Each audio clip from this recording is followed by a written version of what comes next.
glorifiquem o nome dele. Aplauda bem forte o nosso Deus. Oh, aleluia. Chega de baixo, de baixo. Glória a Deus. Fomos resgatados por ti, Senhor. Aleluia. Pode se assentar.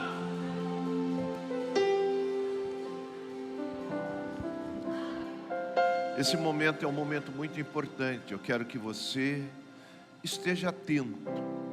A Bíblia diz que nós temos que estar bem atento, o ouvido bem aguçado, para ouvir o que Deus tem para nós.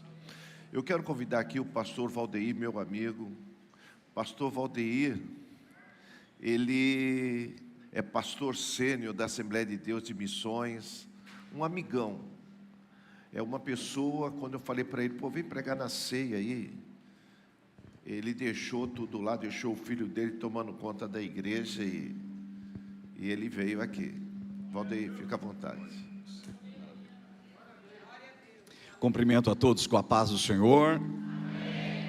Para mim é uma alegria.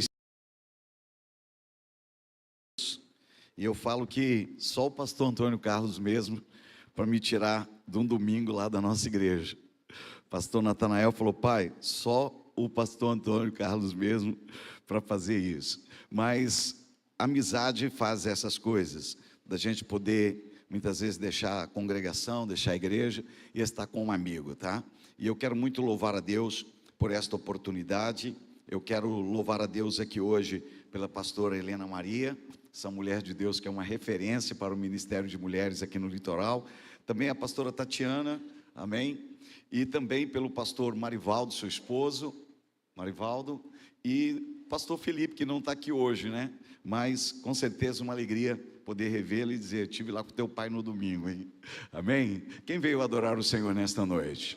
Glória ao nome de Jesus. Eu quero compartilhar com você uma palavra da parte dos céus aqui nesta noite, e eu acredito muito no que Deus escolheu para esta noite, para os nossos corações. O pastor Antônio Carlos falou que é para mim ficar à vontade, falou que até meia-noite vocês me aguentam ouvindo aí, amém? Olha, pastor, tá vendo? Mas eu sou sábio, viu? Se eu pregar muito aqui, passado o tempo, o pastor Antônio não me chama mais, então eu quero que ele me chame de novo, tá bom? Amém? Abra sua Bíblia com a minha. Eu quero compartilhar com você João no Evangelho, capítulo 14, versículo de número 2. Evangelho de João, capítulo 14, versículo de número 2. Glória ao nome de Jesus. Todos acharam? Vamos juntos? Olha lá. Na casa do meu pai há muitas moradas, e se não fosse assim, eu vou-lo não teria dito, vou e vou vos preparar lugar. Pai, nós queremos que nesta oportunidade o Senhor possa trazer a nós a revelação desta palavra, nessa epígrafe a qual eu li aqui com os teus filhos. E nós queremos estar, ó Deus, possuídos de um sentimento de trazer por completa a Tua palavra naquilo que o Senhor preparou para esta noite. Assim, uma vez mais, nós Te adoramos, Te glorificamos, de estar aqui no Ministério Vida Nova com o pastor Antônio Carlos, estar aqui com a pastora Ana Maria e estar aqui também com todos os Teus filhos. E em tudo nós Te bendizemos e Te agradecemos em nome de Jesus. Amém? Queridos, eu quero falar nesta noite sobre um tema. E o tema que eu vos trago nesta noite é: na casa de meu pai há muitas moradas. Quando nós abrimos esse texto, nós estamos vendo Jesus trazendo uma das verdades, porque ele veio trazer aqui o Evangelho do Reino. Quando ele traz o Evangelho do Reino, ele traz aqui uma cultura. A cultura que ele veio trazer é: eu vim buscar e salvar a todos que se haviam perdido. Mas como buscar todos que estavam perdidos se não tiver um lugar para eles irem? Então, o intuito de Jesus é trazer para eles que existe um céu, É por isso que ele traz um texto de dizer: olha, eu não vim aqui fazer a minha vontade, mas eu vim aqui fazer a vontade daquele que me enviou. Então nisso Jesus, ele não usurpa ser igual ao Pai, mas ele toma a forma de homem, e como homem, ele estabelece um sentimento: eu vim para honrar, eu vim para obedecer, eu vim para cumprir uma missão. Então mesmo sendo Deus, ele não usurpa, ou ele não se coloca como Deus, mas ele se coloca como um enviado, como alguém que veio a uma missão. Então ele nota que lá no Éden, Adão, ele por sua vez desobedeceu, mas ele está entendendo: eu não estou aqui para fazer a minha vontade, então não estou qualificando a minha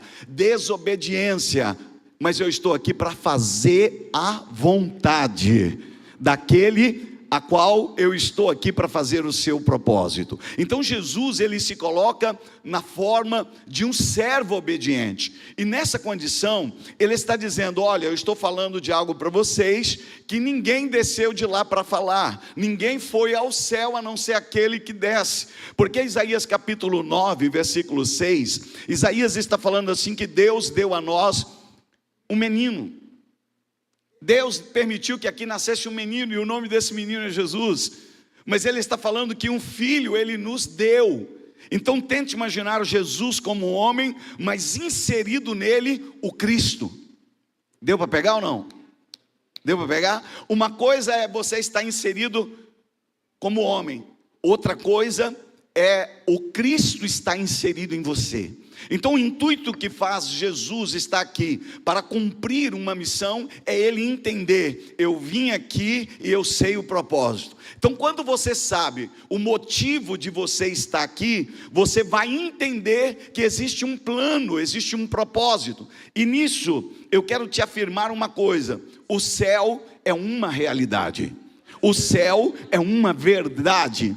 Não apenas para os anjos, não apenas para Deus, mas hoje nós vamos entender que o céu é uma realidade para o justo, para aquele que a qualquer momento vai passar a viver lá. E é nisso que Jesus quer afirmar. O que ele diz? Olha, eu tenho no céu para vocês uma casa. Se eu perguntar aqui nesta noite aqui, aonde Deus mora, todo mundo vai falar: pastor, Deus mora no céu, no terceiro andar.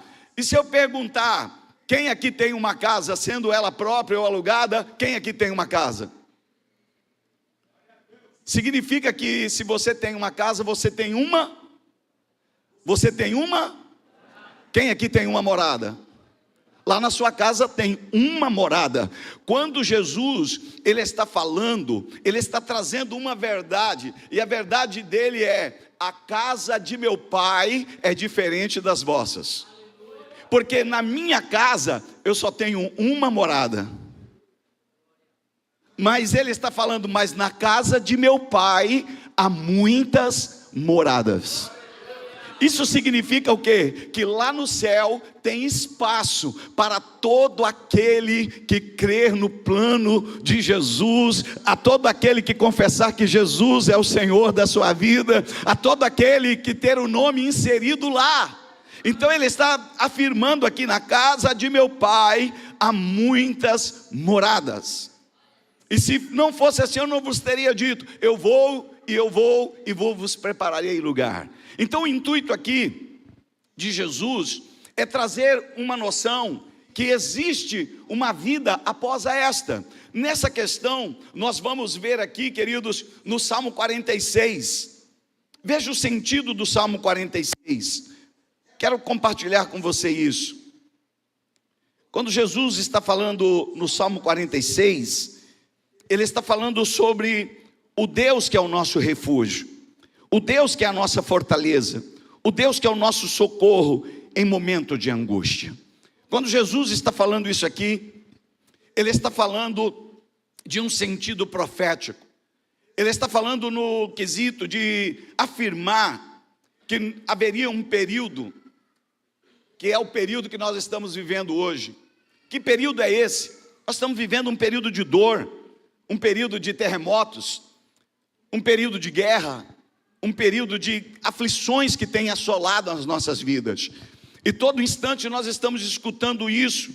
E quando nós olhamos para isso, nós vamos ver aí rumores que está para surgir uma guerra a qualquer momento. Então sempre nós vamos ouvir isso. Então esses momentos nós estamos vivendo. Só que a Bíblia diz neste salmo que Deus, Ele, em meio a todos esses rumores, Ele é o socorro da sua igreja. A Bíblia diz que é Ele que é o nosso socorro. É Ele que tem nas suas mãos, em período de aflição, um cuidado para cuidar do seu povo. Então, em meio às guerras, aos terremotos, e em meio a tudo isso, Ele se apresenta aqui na hora da angústia. Quando é que vai ser a hora da angústia? É no momento em que a igreja não aguentar mais está aqui, e vai ser o momento que Ele vai vir e vai arrebatar a sua igreja. E é nesse quesito que o Salmo 46 está trazendo para nós. E quando você vai olhando e vai ver Apocalipse capítulo 6, a Bíblia diz que existe um rio, que ele alegra uma cidade.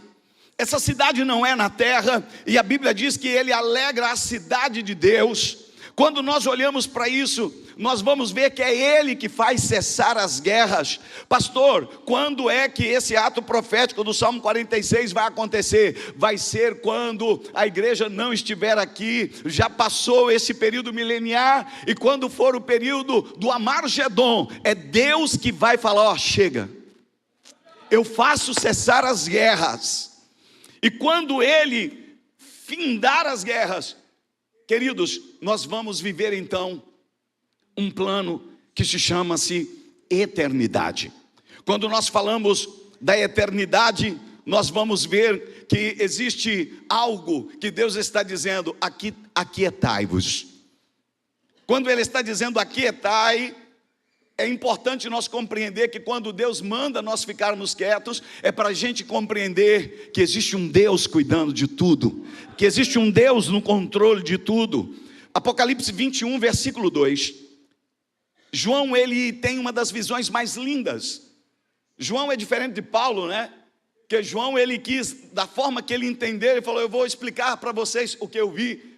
Paulo já chega e fala: olha, eu conheço um homem, não sei se não é um espírito ou fora do espírito, mas um homem que eu não sou nem digno de comentar muito, mas ele viu coisas inefáveis, coisas que o olho nunca viu, coisas que o ouvido nunca ouviu, coisas que nunca chegou ao coração do homem. Mas João, ele se torna alguém que fala: meu, eu não posso esconder o que eu vi. Então lá no Apocalipse 21 e 2, João, ele vê uma cidade.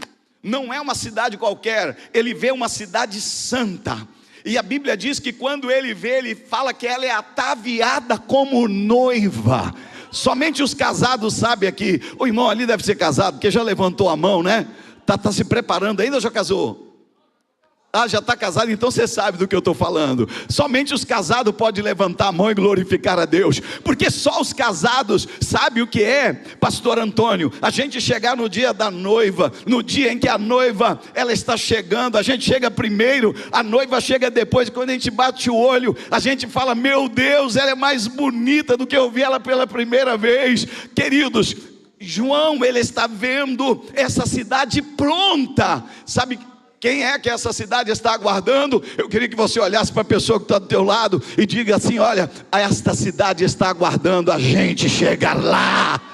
Aleluia! João vê uma cidade que está pronta, aguardando o dia em que a noiva vai entrar lá pelas portas.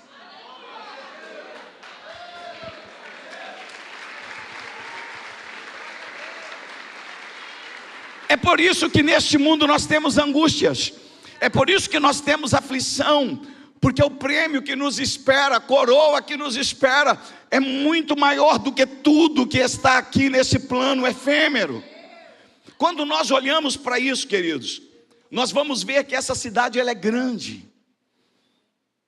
Apocalipse diz que essa cidade, ela é tão grande que Deus preferiu fazê-la quadrada. E o quadrado do céu é assim: 2.200 quilômetros de largura, por 2.200 de comprimento, e por 2.200 quilômetros de altura. Significa que daqui até Salvador é a distância. Então tente imaginar, Deus ele não prefere fazer uma cidade redonda, não, ele prefere fazê-la quadrada. Então ele define que essa cidade, ela vai ter de largura, de altura e de comprimento o mesmo tamanho. Só que tem um porém, quando nós olhamos isso, nós vamos ver aqui uma cidade com 2.200 quilômetros linear de frente. Mesma medida de fundo e a mesma medida de altura. Isso caracteriza o quê? Que o céu, aonde nós estamos prestes a entrar lá pelas portas, já está tudo preparado, já está pronto, a cidade está edificada. Mas é interessante que quando nós olhamos isso, nós vamos ver que o Brasil é pequeno mediante este lugar. 10 Franças caberia lá com facilidade. O país do Canadá caberia lá com facilidade. Só que tem um porém, quando eu estou falando isso aqui, eu estou falando só do primeiro andar. Eu estava cubicando, calculando aqui cada pé direito 3 metros. Então essa cidade, Pastor Antônio Carlos, ela vai ter 600.000 andares. Você não entendeu não? O céu que Jesus disse que iria preparar, eu quero te afirmar, já está pronto e tem 600.000 andares. Aí alguém pode falar assim, pastor, e não tem muro lá não? Tem. Quando você vê Apocalipse 21:10, você vai ver que lá tem os muros e lá é calculado por côvado. Cada côvado é da ponta do seu dedo até aqui. Cada um deve ter o braço um pouco maior do que o outro, mas calculando, eu entendi que tem 63 metros de altura. O muro, 63 metros de altura. Quando eu vejo isso, eu vejo que lá também, nesse muro, tem 12 portas. Eu disse quantas portas? Tem 12 portas. Queridos, em cima de cada porta tem o nome dos 12 patriarcas. A Bíblia diz também que lá nessas portas tem firmamentos. E no firmamento tem o nome dos 12 apóstolos. Isso significa o quê? Significa a igreja como os apóstolos.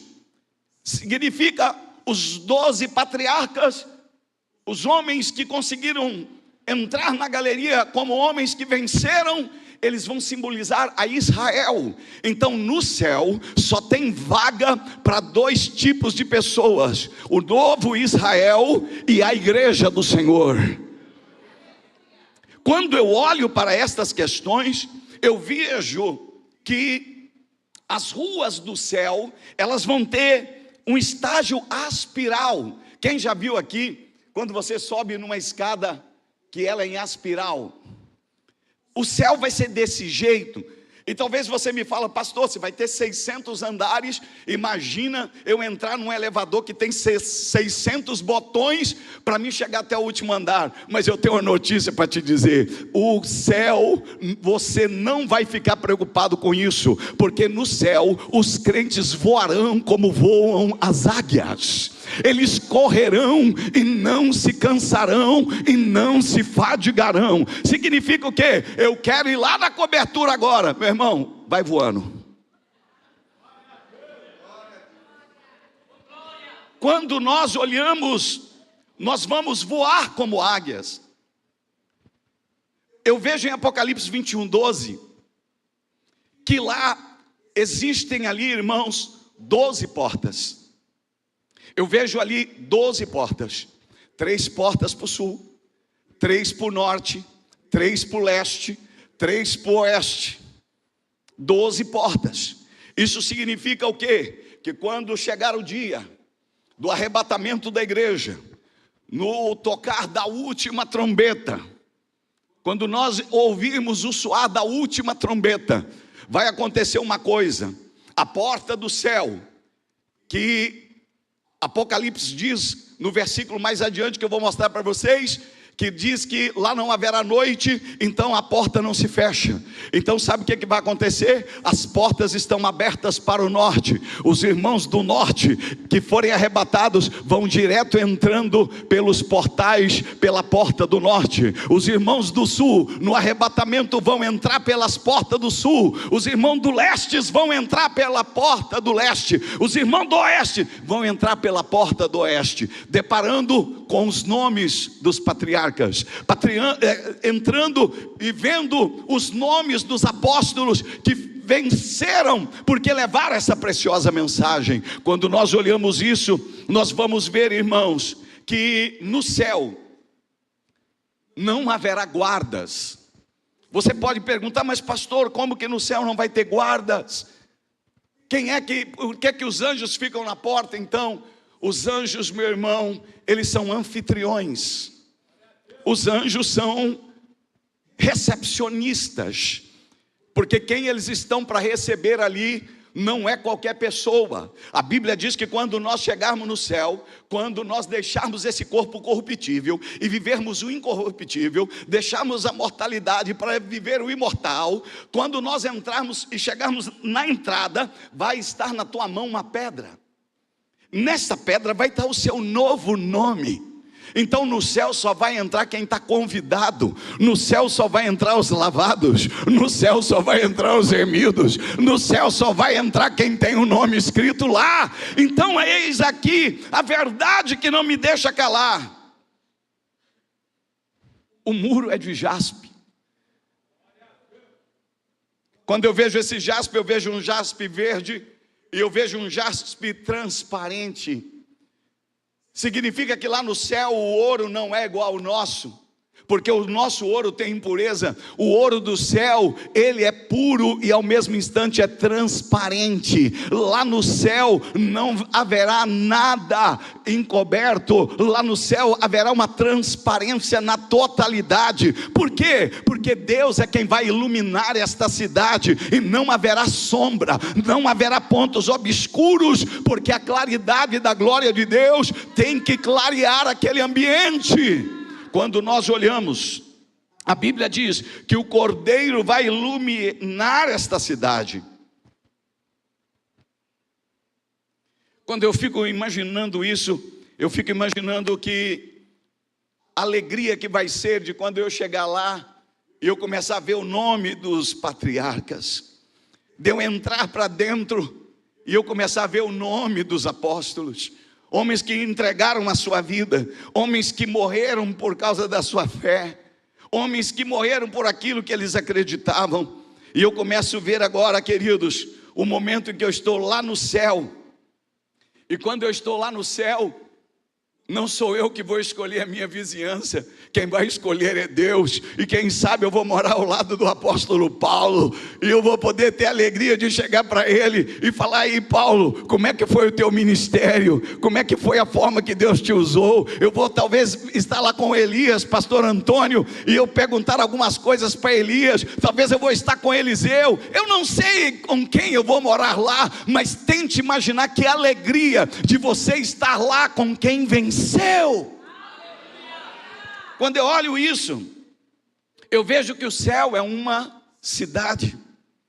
Eu vejo que no céu não tem noites. Apocalipse 21, versículo 25. João, ele tem uma noção que lá no céu não haverá noite. E é por isso que em Apocalipse 21, 25 diz que o portão lá é aberto de dia e não à noite. As suas portas não se fecharão de dia, porque ali não haverá noite. Será que você tem um motivo de glorificar a Deus? Porque talvez você está aqui hoje e você pensa: pastor, a nossa tecnologia hoje é LED, a nossa tecnologia hoje é algumas coisas, naquele tempo era lamparina, e qual vai ser a luz que vai iluminar? A Bíblia diz, irmãos, que Deus, Ele vai iluminar aquela cidade.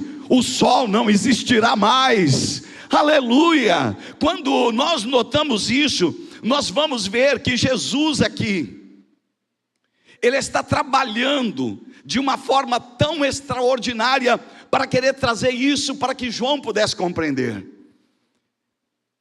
ele também, ele traz uma noção importante. Quando nós olhamos para esses textos, nós olhamos e falamos assim: poxa, agora que eu estou entendendo que Deus gosta de tanta luz, e é por isso que o diabo gosta de tantas trevas. E aí a gente começa a falar assim: olha, existem terrores noturnos. A gente conhece até um texto que diz: o choro pode durar até mesmo a noite inteira. Mas quando você vai ver, irmãos, você vai ver que Deus, Ele gosta de fazer milagres à noite. Os maiores milagres da Bíblia, Deus, Ele preferiu fazer à noite. Eu queria contabilizar aqui com você alguns que eu marquei. E o que eu marco aqui hoje é que o primeiro milagre aqui, você vai ver que Deus entra lá no Éden e Ele escolhe a noite, período em que Adão está dormindo. E o que Ele faz? Ele faz a Eva. Ele faz num período da noite. Segunda coisa que Deus faz de noite, Ele animou Abraão, Ele fez uma promessa. Eu fico imaginando Deus ir lá onde é que está Abraão, um cara rico, que morava em casas, um cara que tinha uma condição, e Deus faz ele ser pai na fé dos gentios. Tem coisa que a gente não entende, mas Deus nunca faz a gente ter prejuízo no chamado, porque quando Ele nos convida a acreditar nas suas maravilhas, Ele estende a sua mão e faz dar certo. Olha só, Ele mudou o nome de Jacó para Israel, lá no vale de Jaboque. Jacó não está entendendo, mas Senhor, vai amanhecer o dia, mas eu escolhi fazer a noite. Ele muda, ele abre o mar vermelho para o povo de Israel passar de pés enxutos à noite. Ele pega Gideão, só com 300, e ele escolhe fazer o milagre. E Gideão, ele está só com 300 e tinha 153 mil medianitas, mas Deus prefere fazer à noite. Eu não sei o que Deus está falando com você nesta noite, mas Deus escolheu esta noite para dizer: eu sou o Deus da noite, eu sou o Deus que faço milagres na noite. Nós vamos ver aqui, irmãos, que à noite Sansão, ele conseguiu arrastar os portões de Gaza. Deus, Ele pega a noite, e Ele pega agora, e Ele faz com que Ele possa fazer coisas tão extraordinárias. Porque quando eles vão jogar Daniel, eles pegam Daniel num dia à noite, e quando eles vão jogar ele à noite lá para os leões, a Bíblia diz que Deus fez lá um milagre, e os leões não devorou a ele. Quando nós olhamos, nós vamos ver Pedro está andando sobre as águas, e é um dia de noite. À noite, queridos, foi que Maria, não tendo lugar nenhum para ela dar a luz, a Bíblia diz que ela dará luz a Jesus, e foi à noite. Aleluia! Por que Deus preferiu fazer com Maria dessa forma? Por que Jesus nasceu? Ele nasceu para pisar na cabeça da serpente. Aleluia! À noite, Nicodemos teve um encontro com Jesus. Foi à noite que o jovem Eutico caiu da janela, e correram lá e falou: Paulo, a pregação demorou muito, Eutico está caído lá embaixo. A Bíblia diz que Paulo vai lá, abraça ele, chama ele para o seu peito, e na mesma hora Eutico ressuscita, e o nome de Deus foi glorificado. Pastor, o que mais que Deus faz à noite? À noite ouviu-se um clamor. Aí vem o noivo. Eu quero lhe afirmar uma coisa: se tem vindo lutas nas tuas noites, acredita que dessas lutas Deus tem o poder de conduzi-las a vitórias. Aleluia! Deus é Deus da noite, Ele é Deus do dia, porque foi Ele que criou a noite, que nós chamamos de lua, foi Ele que criou o sol, que nós chamamos de dia. Então Deus, Ele é o Deus de todas as coisas. Não adianta a gente querer dar aquilo que é de Deus para o diabo, não adianta. Lá no céu, queridos, nós não vamos ter vitórias. As vitórias nós temos aqui, porque aqui nós temos lutas, aqui nós temos enfermidades, aqui nós temos N situações, e nós precisamos de ter vitórias. Lá no céu nós vamos ter gozo, Lá no céu nós vamos ter paz, porque lá no céu não tem mais luto, lá no céu não tem mais enfermidade, lá no céu não haverá mais dor. Aleluias, glória ao nome de Jesus. Você pode perguntar: pastor, quando é que Jesus vem? É de dia ou de noite? Ei, é a pergunta que as pessoas mais fazem. As pessoas querem saber quando é que Jesus vai vir. É de dia ou de noite? Meu irmão, se for dia aqui no Japão, se for dia no Japão, aqui no Brasil é noite. Ah, pastor, mas eu quero base bíblica. É fácil. 2 vão estar no telhado, um vai ser arrebatado e o outro vai ficar. Porque um vai ser o que vai ser levado para a noite, e tem um que vai ficar para ser arrebatado no dia. Pegou ou não? Pegou ou não? 2 vão estar no campo, um vai ficar e o outro vai ser levado. Quando nós olhamos para isso, nós vamos ter uma compreensão que no milênio vai acontecer algo que nós vamos ficar assustados. Os teólogos, quando vê isso aqui, ficam maravilhados, porque a claridade que vai iluminar a terra durante o milênio será 7 vezes maior. Só por um motivo, pergunte qual é. É porque Jesus vai estar aqui por 1000 anos reinando. E só de Jesus vir aqui, a terra vai receber uma claridade 7 vezes maior do que ela está a ver. Agora tente imaginar, se a terra no milênio, ela vai estar clara 7 vezes mais, tente imaginar como é que vai ser a luminosidade do céu, ao ponto de atravessar os muros de jaspe, ao ponto de atravessar as ruas de ouro, que o ouro do céu será transparente.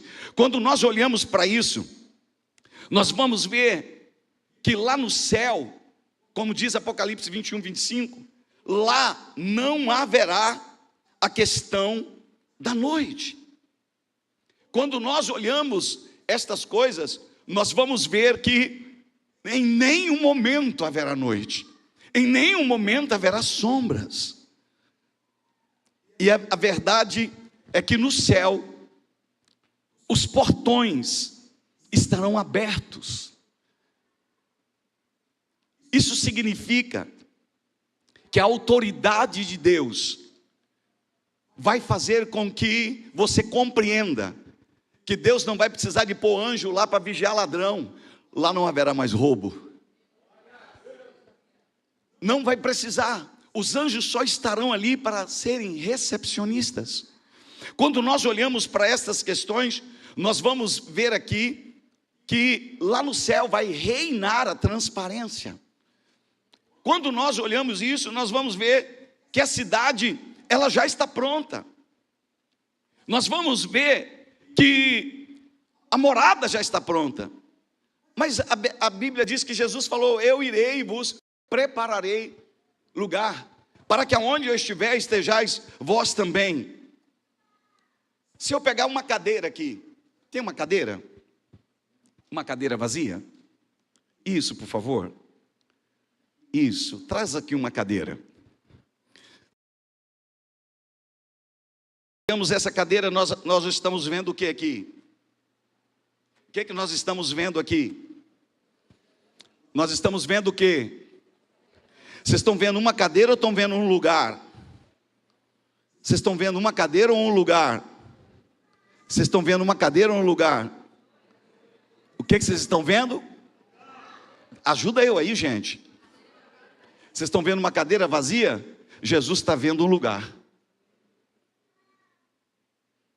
Ela pode estar vazia, mas se eu sentar aqui agora, eu já me apoiei, tomei posse deste lugar. O que Jesus quis falar é isso. Ele está falando assim, ó: eu estou indo, e eu estou indo preparar para vocês lugar. Significa o quê? Se o pastor Antônio Carlos já deu aleluia ali, porque o negócio está pegando fogo aqui. Olha cá, olha aqui. Jesus está dizendo que eu estou indo, e eu estou indo preparar para vocês o quê? Então o que caracteriza? O céu já existia? O que estava faltando? O que estava faltando? Lugar. Então quando ele chega nessa questão, ele está dizendo que eu estou indo e eu estou preparando para vocês lugar. É interessante porque quando Jesus, ele assume o céu, a Bíblia diz que o Pai dá a ele todo o poder, aonde? E na terra. Só que quando Jesus chega no céu, ele chega para o Pai e fala: Pai, o Senhor me deu o direito de eu sentar aqui no trono, mas vamos fazer um negócio, Pai.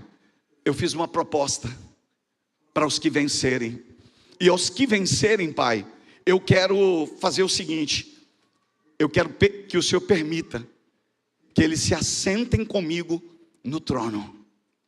Tem um que entendeu lá, ó. Olha lá, já tem gente entendendo.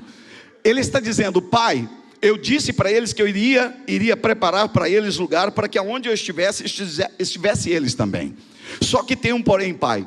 Eu quero te pedir uma coisa: assim como o Senhor me deu o trono, eu quero te pedir que o Senhor permita que nesse lugar eu ceda aos que vencerem. Quando você vai ver na Bíblia, você vai ver algumas questões interessantes. E uma das questões interessantes é que quando Jesus, ele foi lá no ano 90, na ilha de Pátimos, e mostrou para João, não aquele Jesus com as mãos furadas, mas o Jesus que aparece para ele em Apocalipse 1,17, é o Jesus poderoso, o Jesus glorioso, o Jesus glorificado. E quando João recebe a carta para 7 igrejas da Ásia, eu estive lá na Ásia agora, e eu estava vendo que Jesus, ele fez 7 promessas para a igreja da Ásia, para a igreja da Ásia Menor. A primeira promessa que ele faz para a primeira igreja, ele diz: olha, aos que vencer, eu vou dar o direito de se alimentar da árvore da vida. A segunda igreja que ele faz uma promessa, ele faz uma ainda maior. Ele está dizendo assim: olha, eu vou dar a vocês o direito de receber a coroa da vida. Ele vai para a terceira igreja, ele faz uma promessa ainda maior, e ele diz para a terceira igreja assim: olha, eu vou dar para vocês comer um maná escondido, porque os vossos pais lá no deserto comeram e morreram, mas eu tenho um maná que vocês vão comer dele e vão viver para sempre.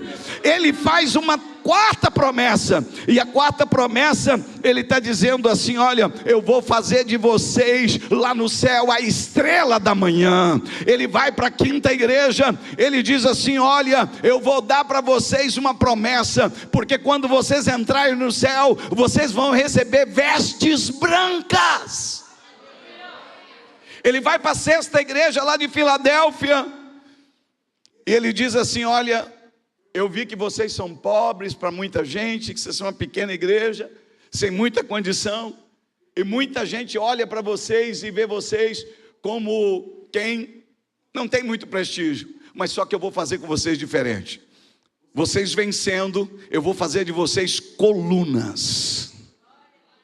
Eu vou fazer de vocês colunas do santuário. Aí você olha para Laodiceia, uma igreja rica, imponente, mas que deixou Jesus do lado de fora. Uma igreja que não se importou com a santidade, e que ao longo do tempo, ela se perde, porque era a igreja dos banqueiros, era a igreja dos comerciantes, e eles não permitem agora outra coisa. O vendedor está lá e o vendedor quer oferecer colírio, porque eles produziam o melhor colírio, mas não podia curar a visão espiritual. Jesus está lá como vendedor, oferecendo para eles vestes brancas, porque eles vendiam o melhor linho fino, e eles não querem abrir a porta. Jesus quer vender para eles o ouro provado no fogo, ouro puro, e eles não querem. Eles deixam Jesus para o lado de fora, e ele está batendo na porta querendo entrar. Para esta igreja, Jesus faz a maior proposta. Ele faz uma promessa que a primeira igreja olha e fala: não acredito. Ele fez essa proposta para Laodiceia. Sim, qual é a promessa para Laodiceia? Ô Laodiceia, ao que vencer, eu vou dar o direito de sentarem comigo no trono. Você não entendeu? O intuito de Jesus é o seguinte: quem venceu, já venceu, meu irmão. Mas quem ainda está para vencer, Ele está chamando você para entender: eu tenho uma promessa. Tudo que você conquistar aqui é muito pouco mediante a proposta que eu tenho para você. A proposta de Jesus aqui para Laodiceia, para cumprir o texto, quando a Bíblia diz: Ele veio buscar e salvar quem estava perdido. Ele nota que havia crentes ali que não eram todos, mas tinha um bom número que estava perdido. Mas Ele está falando: olha, se vocês vencerem, se vocês voltarem à essência, eu vou fazer com que vocês entrem para o céu e se assentem no trono. É interessante essa verdade, porque quando nós olhamos para isso, nós vamos ver que Ele está querendo trazer uma verdade, dizendo: eu venci. E quem chegar vai se assentar comigo. Essas questões de se assentar com o Senhor é algo que até hoje, se o diabo pudesse ficar endemoniado, ele ficaria mais uma vez. Porque ele fala assim: mas como que pode alguém que não abre a porta para ele entrar e ele está fazendo uma proposta de mudança? Meu irmão, o intuito de Jesus é fazer com que você não se perca enquanto você estiver vivo, porque depois da morte a Bíblia diz que segue-se o juízo. Então as minhas escolhas, as minhas decisões, elas têm que estar centradas nas minhas escolhas enquanto eu estou vivo. Essa questão aqui, que é a promessa de Jesus, não é apenas para esta vida. Ele chega e traz uma noção para os discípulos, que a maior visão de Jesus não é levar ninguém para o céu. Essa teologia choca a gente, né, pastor Antônio? Porque a visão de Jesus não é falar: olha, filho, não fuma não, não bebe não, não se prostitui não, que eu tenho um céu para te dar. Meu irmão, o céu é pouco. Sabe o que Jesus estava querendo dizer para os discípulos? Olha, eu vos levarei, sabe para onde? Para mim mesmo. Sabe o que é isso? Jesus está dizendo assim: olha, se eu te oferecer o céu, eu estou te ganhando com coisas. Eu estou te ganhando porque lá tem rua de ouro. Eu estou te ganhando porque lá tem muro de jaspe. Mas eu vou te levar para mim mesmo. Então não adianta eu querer ouvir João lá no deserto, e João pregando e dizendo assim: ô raça de víbora, vocês estão vindo para a igreja porque tem uma ira futura, porque tem um inferno. João estava querendo falar do arrependimento. Então o intuito de Jesus, meu irmão, não é oferecer um céu porque tem rua de ouro, não é oferecer um céu porque tem um eternal vestuário, não é entrar em um céu porque lá tem tudo. Não, ele está falando que ele está te levando para um lugar para que você venha viver nele. Olha essa questão. Ele quer fazer com que você entenda que o céu é maravilhoso, que o céu é uma proposta de eternidade, mas se não for para você viver nele, não vai valer a pena. Então o intuito dele é o que? Eu estou indo preparar um lugar para que aonde eu estiver estejais vós também. Eu estou levando vocês para mim mesmo. Nessa questão eu vou entender aqui o que mais importa não é o ouro, porque o ouro aqui é valioso, é vendido por gramas, mas lá no céu, o ouro vai servir para ser pisado, o ouro lá vai ser o chão. Entenda você, o que nós entendemos que é mais precioso aqui aos nossos olhos, lá no céu vai ser para a gente pisar. Mas o que vai ser de mais precioso lá então, pastor Valdeir? O que vai ser mais precioso lá vai ser estarmos em Jesus, porque aonde eu estiver vai estar vós também. Eu quero que você abra para você ver o Salmo 24, versículo 7 e versículo 8. Põe na tela para a gente, para me concluir já. Salmo 24, verso 7 e verso 8. Olha o que o salmista está dizendo: levantai, ó portas, vossas cabeças, levantai-vos e entrará o Rei da Glória. Nesse versículo 8, vocês estão vendo que Jesus, ele está entrando. Quem é este o Rei da Glória? É o Senhor forte, o Senhor poderoso na guerra. Mas quando você vai para o versículo 9, olha a diferença. Dá para entender que no versículo 8 Jesus entra, mas no versículo 9 acontece algo surreal. Os anjos que estão lá dentro dizem: ó, levanta as portas. E alguém pergunta: mas por que é para levantar as portas? Levanta as portas, ó vossas cabeças, levantai-vos, ó entradas eternas. Nesse período do versículo 9, Jesus está saindo. Agora veja o versículo 10. Parece que ele entra no versículo 8, parece que no versículo 9 ele sai, mas olha no versículo 10. No versículo 10, os anjos estão apavorados, porque eles estão lá e tem uma pergunta: quem é este o Rei da Glória? Olha a resposta: o Senhor de quem? O Senhor de quem? Quem é Ele?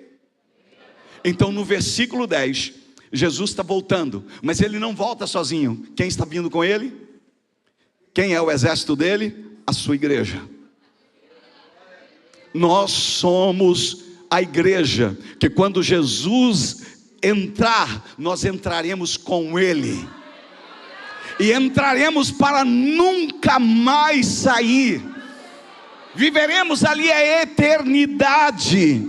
Aleluias. Queridos irmãos, eu estava pesquisando essa semana e eu estava vendo que enquanto houver a grande tribulação aqui, a igreja vai estar nas bodas por 7 anos. A festa que vai ter para nós, 7 anos. Aqui nós temos hora para acabar o culto. Pastor Antônio Carlos, pastor Valdeir, fica à vontade, mas eu tenho hora de acabar o culto. E nós temos uma ceia aqui. Eu quero te falar que as bodas que João viu eram umas bodas de uma noiva. A festa vai durar 7 anos. Eu queria que você olhasse para essa pessoa que está do teu lado e diga assim para essa pessoa: querido, suporta os processos, porque a festa que te aguarda vai durar 7 anos.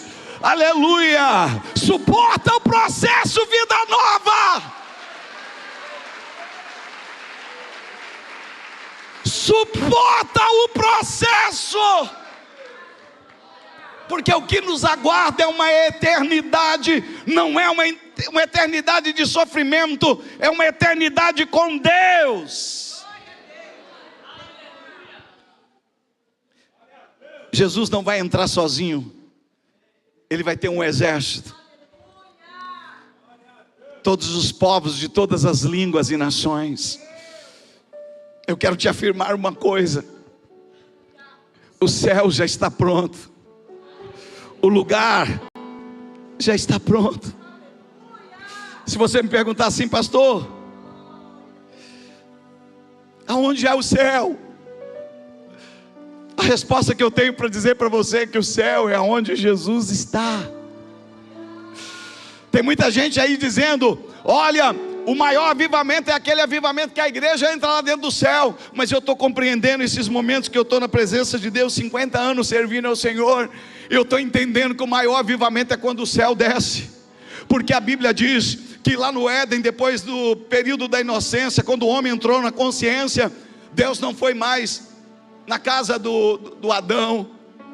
Houve uma separação. E a Bíblia diz que a partir disso o homem tem que se chegar a Deus toda vez que ele quiser a Deus.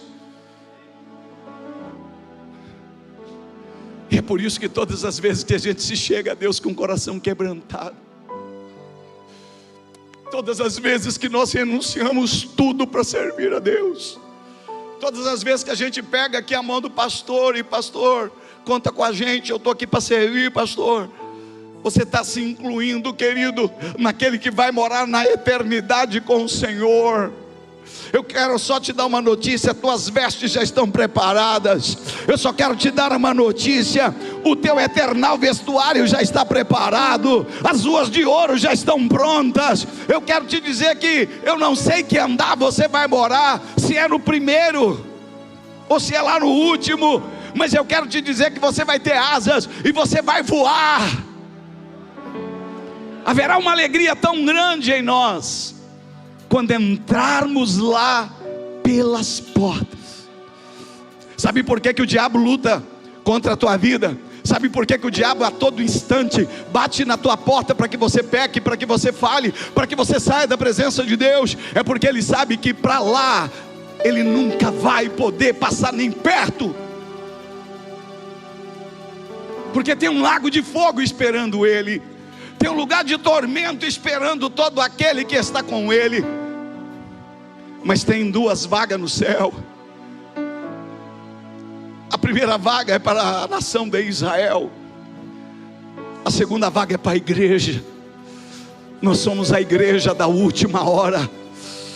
Nós somos uma igreja que vai ter uma vida nova na eternidade.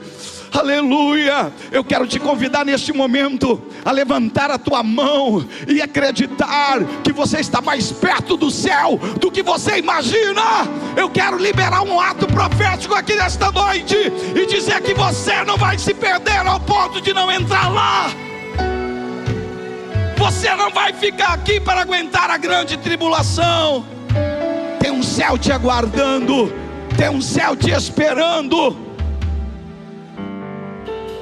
Se Jesus descer aqui agora, o céu está aqui.